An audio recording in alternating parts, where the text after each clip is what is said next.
This channel is sponsored by Truefire, and for the next few days they're running a buy one get one free promotion. So this means that if there was any particular course that you were looking at grabbing on Truefire, you can get one and get another free. I don't really need to explain to you what buy one get one free means, do I?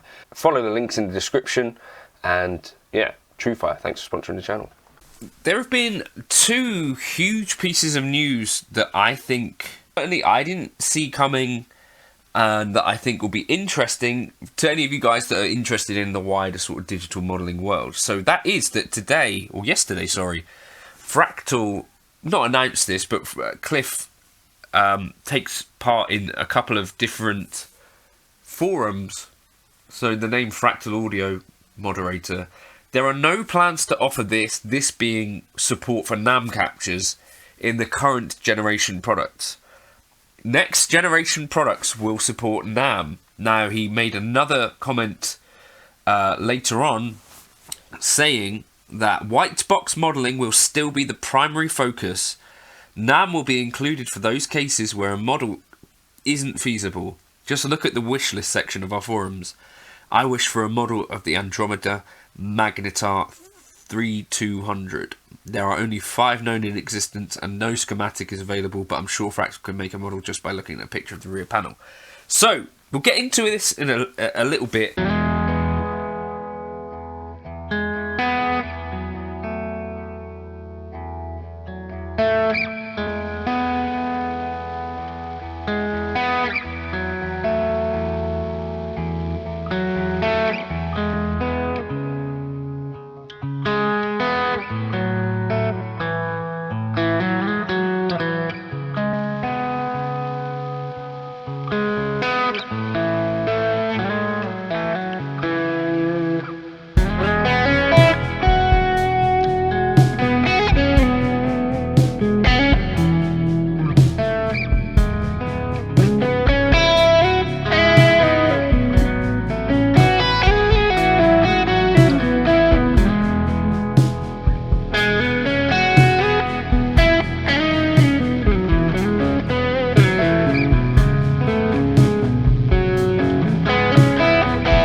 And I guess my question, first of all, goes out to some of you Fractal guys, because to me, as a Fractal user, so I gig the Fractal FM9 more often than not, if I've got a direct gig.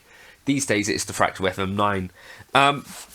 I've not really ever been totally convinced by the necessity, especially in the fractal space, for capture in general. So I'm willing to have my mind opened in this area, but I think it has been interesting to see, first of all, that the Chinese companies kind of took up this NAM support thing quicker than anyone else. Now, there is a little bit of a caveat here, which is that in the first instance, because this has been talked about for a while, Cliff said that these current generation things wouldn't be able to support NAM, and that's kind of, I saw some confusion around the idea, because there are like really cheap things that can do NAM, but what is, I guess, less known is that like the Sonicake Pocket Master and the Hotone and some of those bits and pieces, they're actually running a NAM conversion, and actual proper NAM players are a little bit rarer.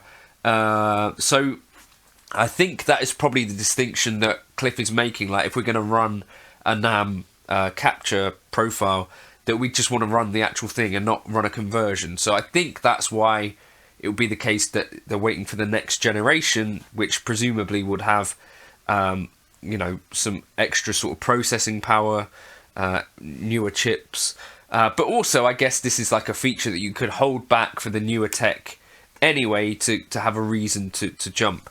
Now, why I've typically never thought like the fractal stuff necessarily needs this is, on one hand, there's already in the Axe FX, there's this kind of tone match setting, which is kind of complicated to use, and I think you find Leon Todd doing a bit of it, but Leon knows what he's doing, right? I've never managed to properly do it, because I think you need like a, what's the word, solid state power amp. So maybe no, that wouldn't be solid state, would it?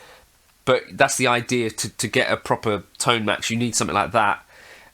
Equally, I've never made a NAM profile, and this is maybe a little bit the area where I've not got into it much, because it's kind of tied to hardware in many cases. Like, I've done some Tone X1 captures, I just did one yesterday, and to do that you can do it on your computer, but I think NAM captures in general, they're not, are they local, or are they done on like a server somewhere? I'm not entirely sure how it works, but it's a little bit of a niche case.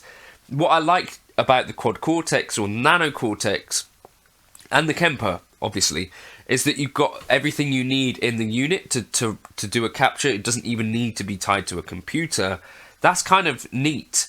Whereas if you're just loading, you know, a NAM capture from somewhere else, that to me is a little bit possibly less interesting, because it doesn't feel quite as integrated into the Fractal ecosystem.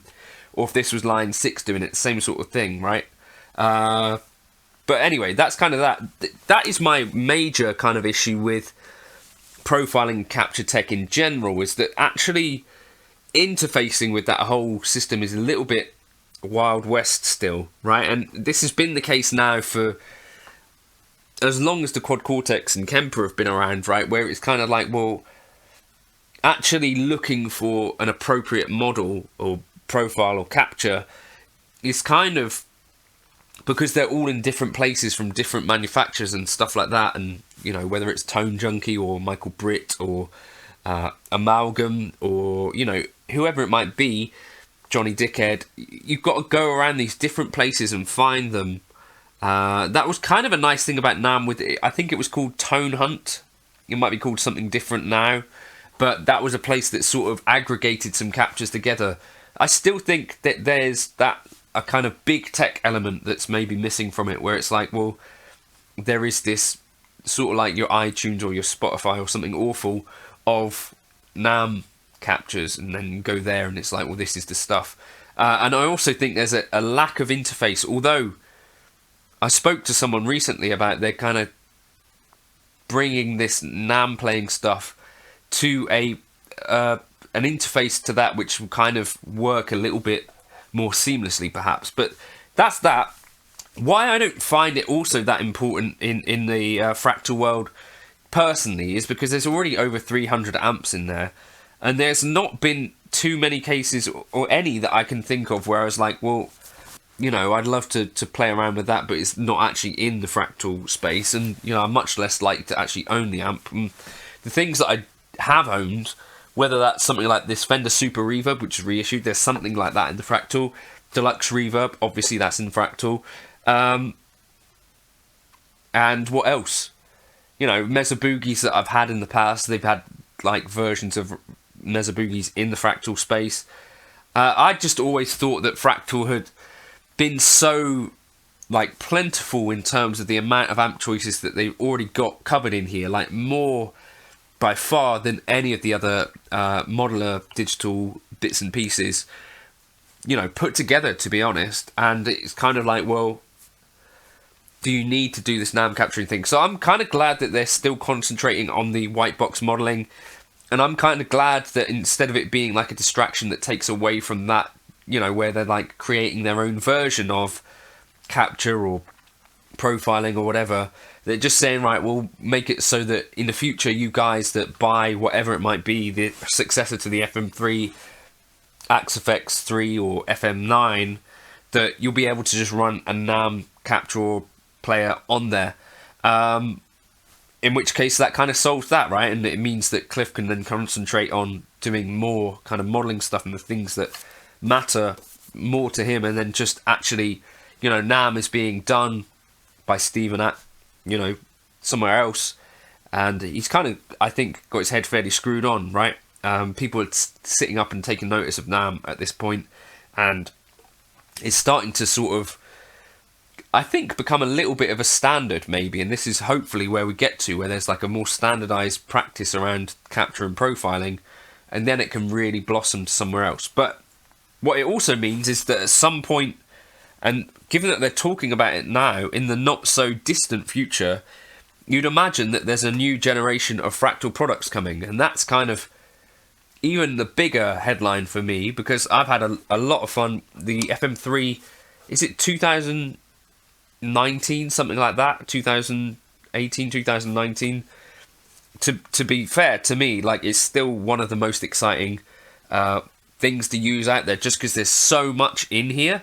So interesting to think about where might Fractal be going from this point. Like, the FM9 still feels very new and holds up so well against any of the other modelers, particularly tonally and in terms of choices of amps and effects and stuff like that, as well as foot switching flexibility, that I'm kind of excited about this idea about what Fractal might be cooking up next. Let me know your thoughts in the comments. And I wonder if there's any of you out there that are using Fractal products that have got like a Valiton GP5 or whatever it's called, or the Tone X1, and you're using capture technology already with your Fractal. Is there anyone out there doing that? Let me know your thoughts. Cheers.